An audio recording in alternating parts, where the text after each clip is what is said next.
What a performance then from Leeds. Huge disappointment for Chelsea fans, especially when they take a look at the table. Look at the gap now between Arsenal and Chelsea. 9 points between the two. Of course, Chelsea were kind of declared as the title contenders after what we saw at the weekend. But of course, that defeat, along with City and Aston Villa winning, meaning the Maresca's side dropped to 4th in the table. Blooming heck, Craig, where this come from? They're 3 points behind Villa, who couldn't win a game at the start of the season.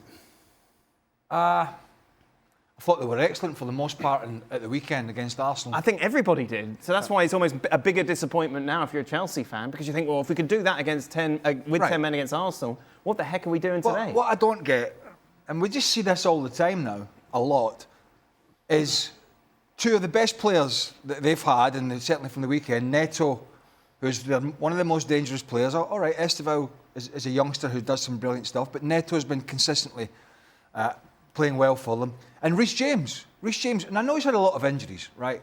But not recently. He looks back to peak fitness. He looks sharp, he looks strong. He was playing in midfield against Arsenal, and he was excellent. Really calm, good passing in the ball, all that sort of stuff. Those two were on the bench tonight. Yeah. Because somebody's telling managers, and we know who they are, they played in the weekend, they've got a lot of big games coming up. But you've got to put some momentum together. Yeah. You've got to put a run of results. You've got to keep putting the pressure on. And you're not going to do that, or you're unlikely to do it, if you're leaving your best players out. Chelsea are not good enough, right, to leave their best players out. Maybe City a few years ago when they were dominating English football. Arsenal today could do it, obviously. Arsenal could do it because they're at the top of the league. They've got a little bit of a gap and they've got a really strong squad. And they're at home to Brentford. Yeah. They're away to Leeds. I think Augie was saying just before we came on, Leeds have lost, one game? Once at home in about 18 months. So, I mean, like you say, you're going to Ellen Road against a team that's fighting for points. You don't rest your best players. There's certain games you pick and choose, and home games when you've got an easier afternoon. But Leeds away, silly. But it just seems we see this a lot now. And, that'll be the excuse from Maresca will come out, and I'm sure some of the journals will say, well, what about your team selection, Marg? Listen, I've got a lot of games, injuries. When you play like how... So, Chelsea, they beat Burnley away. It wasn't a great game, but they ground that out. Mm-hmm. They were excellent against Barcelona. They were excellent against Arsenal with 10 men. As a player, you just want to keep going. You never really feel tired when you're winning. The tiredness only comes mentally when you're in this sort of losing, a bit like Liverpool, who had a real struggle. So I just don't understand. And Caicedo wasn't available, but that's not the reason that they lost today. They just got outworked by Leeds and I think made at least too many changes. No team's going to be able to put a run of 12, 13 games together the way City did in the last few years. When you keep continually changing the team every time it steps on the field. I was talking about standards that Chelsea set against Arsenal, but then they step on the field with changes up front, changes in the middle, albeit forced in the middle, and changes at the back. So how are you expected to keep your standards up when you're making all these changes? I mean, it makes no sense at all. And again, and I've said it a million times, how about you start Reece James and you start Neto, and then when you see them looking as though they're a little tired, then you take them off. Do it the other way. Don't bring them on for the last half an hour when it's too late and you're chasing the game. I mean, it's just, people talk to us about, you're old school. Well, there's a lot of things that used to happen that were the right things and they worked. But all of a sudden, everybody's thrown them out the window, and this is how we do it now.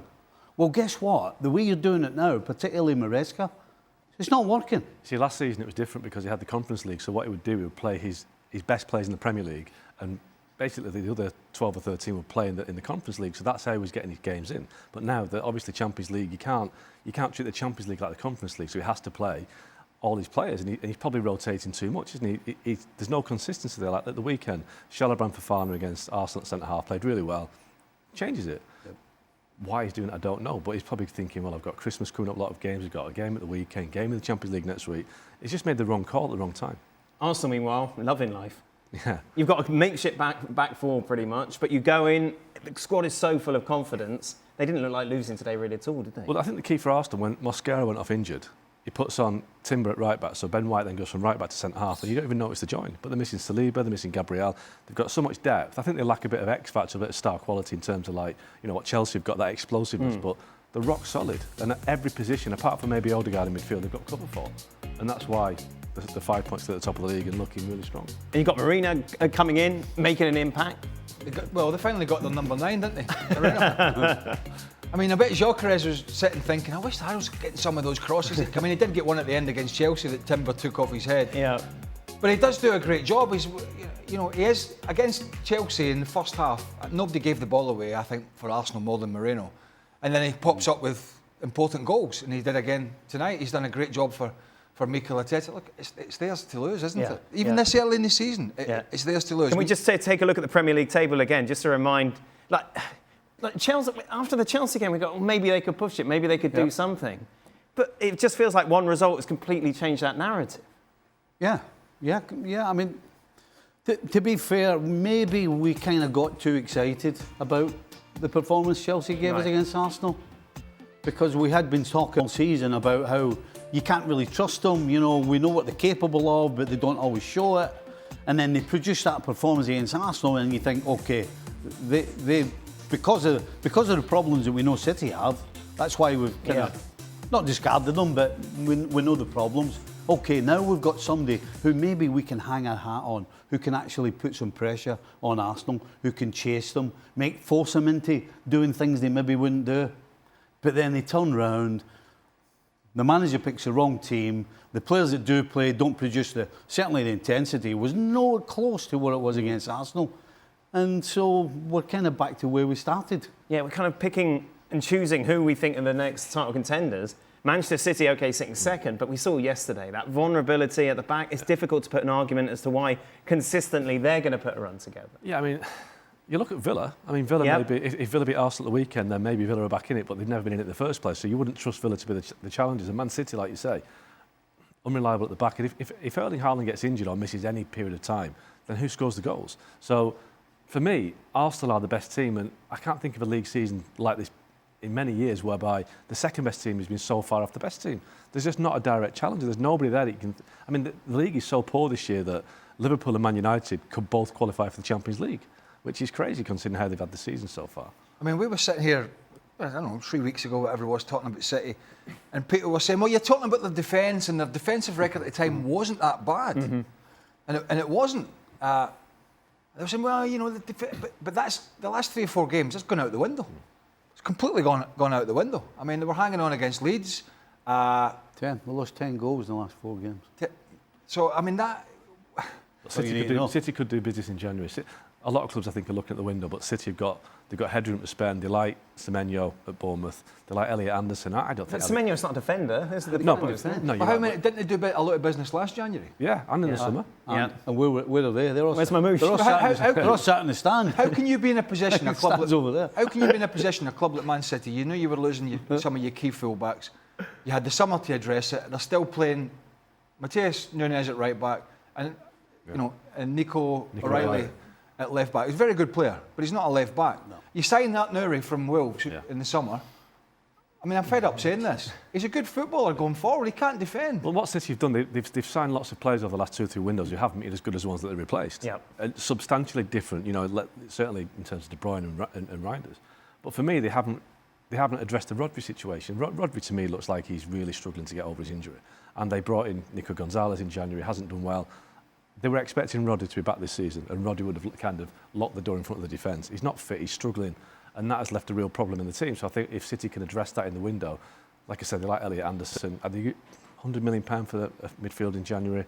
I can't see Forest selling, but if they get something like that in, and Semenyo, then that would give City a bit of a But how can That's going to be tough, though. Absolutely. You're talking about a Ballon d'Or winner. Who, Elliot Anderson? Yeah. I mean, Rodri's a guy that won the Ballon d'Or who gets a bad injury, and it's going to take time when he comes back.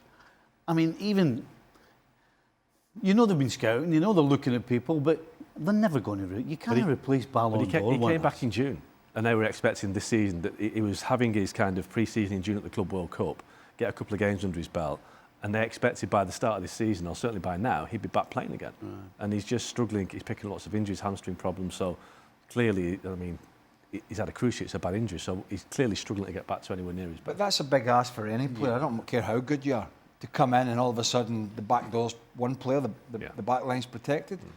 They knew the full-back position has been key for them, and key for them tactically as well, how he plays his full-backs. I mean, they're all doing it now. Most of them are copying him. Aye.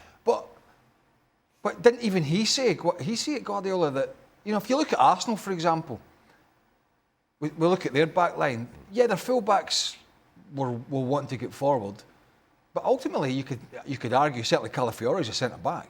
But the Timber and Calafiore, their first job and their first mindset is defending. Everything else is a bonus after that. And I think that's the right mentality to have. Guardiola seems to have the opposite, whereas he wants these attacking players and the full-back position, and it's leaving the rest of the other two centre-halves exposed. I mean, how can you be 5-1 up? I mean, you know, Fulham, to be fair, had only lost, I think, 4 goals. So the fact that City scored the amount they did is kudos to them. But you're 5-1 up, and then you're hanging on at the end of the game. I mean, what does that tell you?